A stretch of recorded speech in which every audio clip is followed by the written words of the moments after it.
verwysing is na die Ons Vader gebed. Laat U wil geskied in die hemel, so ook op die aarde. Dis die aardsheid van hierdie verhaal, wat die aardsheid van geloof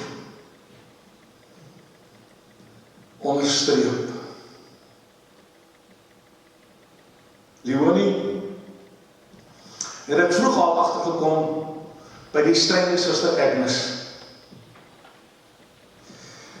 Suster Agnes' se manier van omgee is om wondsalf uit te deel.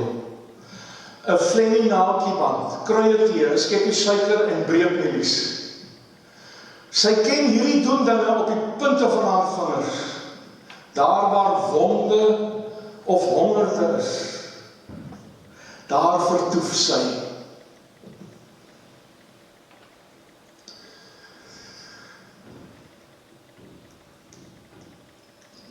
Is dit nie die essensie van geloof nie, die essensie van kerk wees, die essensie van 'n belydende Christen te wees?